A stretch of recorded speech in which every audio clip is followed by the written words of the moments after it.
Yun, welcome back to my YouTube channel mga katropa. So medyo matagal tayong isang linggo tayong walang upload mga katropa ng bagong content. Ngayon share ko lang sa inyo mga katropa. Ito basic na basic lang para magkaroon lang ng idea si customer tsaka si mechanic. So ngayon yung issue niya is nakailaw yung parking brake tsaka nagbi-blink yung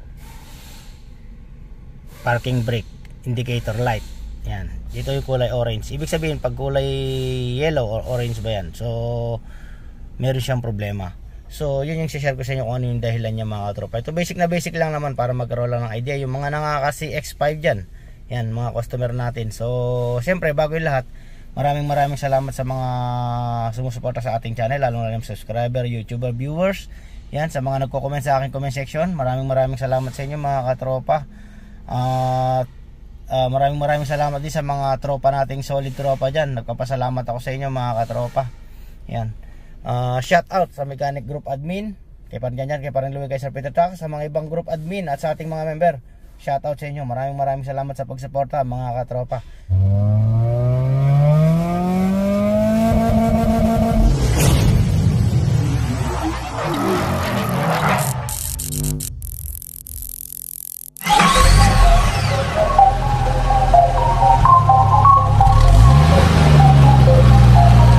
The Mechanic TV.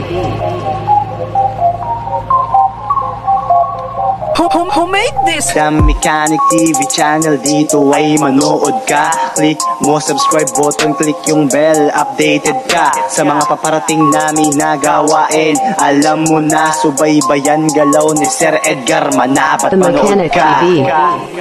So yun nga mga katropa, yung issue natin is yung nagbi-blink yung parking brake. Yan.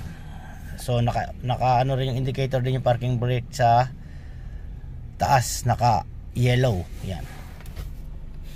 So pag nakaganyan, ibig sabihin may problema tsaka nagbi-blink. So yan, tinesting nga natin. Yan, nagbi-blink din mga katropa. Yan, oh. Yan, oh. Yan. So sinalangan natin ng scanner mga katropa yung ating unit. So sabi nila is ano daw, switch daw. Sabi ko hindi tayo basta-basta mag-aano ng switch. Iba yung case ng switch, iba yung case ng ibang trouble mga katropa. So pwede rin namang switch, pero sinalangan nga natin ng scanner mga katropa.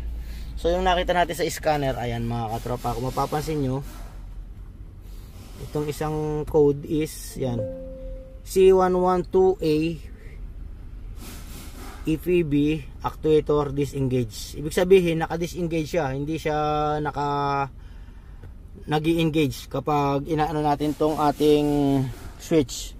Yan, EPB switch. Tapos yung isa,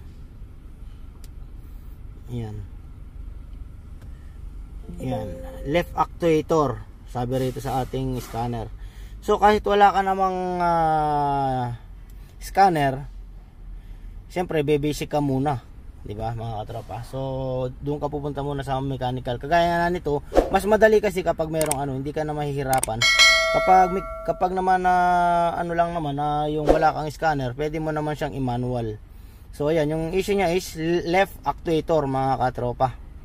Yan. So mechanical failure. Yan, mechanical failure daw yung nakalagay sa ating ano. Ayan, yung code niya is B130 C2206 C112A. Ito SSU yan. Ayan. So yun yung issue niya mga katropa. So yung ginawa natin mga katropa, tumawag tayo ng isang tropa na mag-operate ng handbrake, on and off yung handbrake niya mga katropa. Tapos pinakiramdaman natin yung motor sa likod ng EPB, yung actuator niya. So explain ko lang sa inyo kung paano ko dinetect ng manually kahit nga walang scanner. Pwede nyo namang i-detect mga katropa bago kayo pumunta rito sa switch. Yan, yun naman kasi panggagalingan yan basically is switch or yung actuator nga mga katropa. So pupunta tayo sa likod para malaman natin at explain ko sa inyo kung paano natin ma-detect.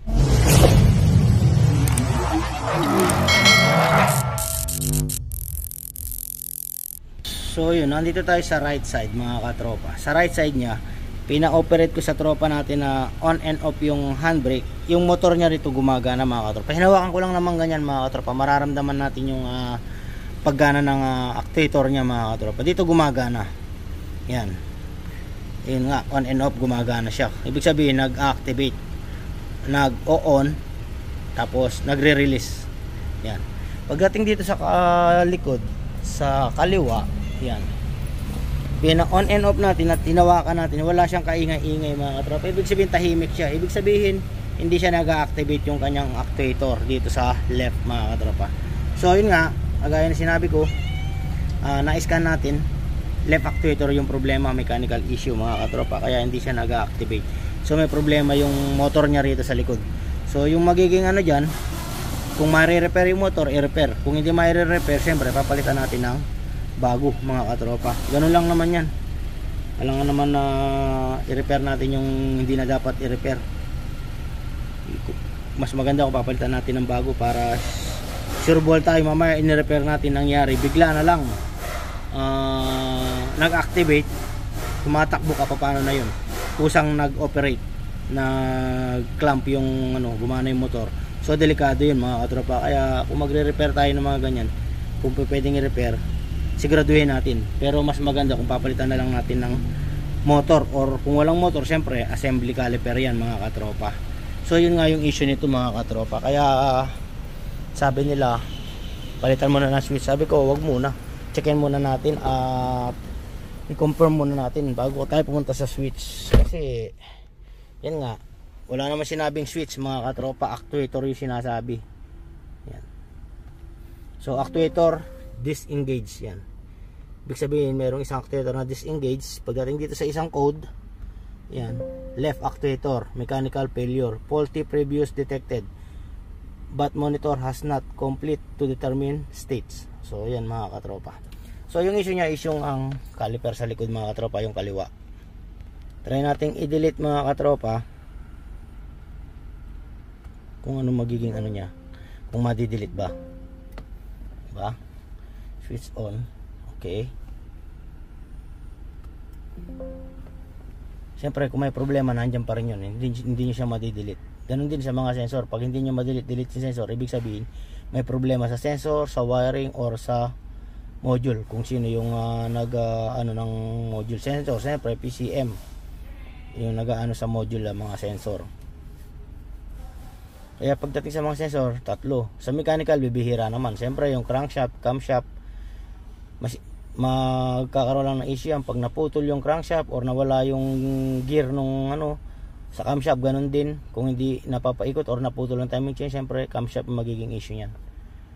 Kasi naka-encounter ako camshaft, palit ng camshaft, yung pala hindi umiikot yung camshaft, kaya puro camshaft. Yun, na-detect natin, nag-loose pala yung pulley. Ginawa nila sa Brunei, pumunta ng Malaysia. So dito bumigay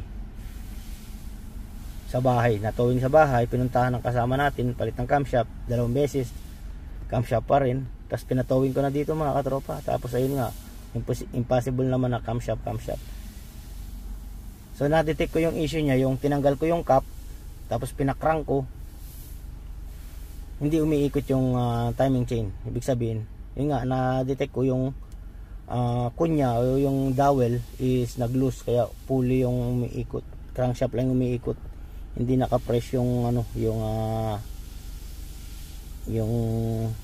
tawag doon, yung gear sa loob, kaya hindi sumasabay si camshaft. So yun, na-delete naman mga katropa, pero nagbe-blink pa rin, ayan o. Pero babalik ang code na yan mga katropa. Kaya recommendation, pag dito kasi hindi naman natin nire-repair yan, so replace tayo ng motor assembly caliper. So yun mga katropa, basic na basic lang. Maraming salamat sa pagsuporta at maraming salamat sa mga tropa. Yan, shout out sa inyong lahat mga katropa. Stay safe kayo lagi mga katropa.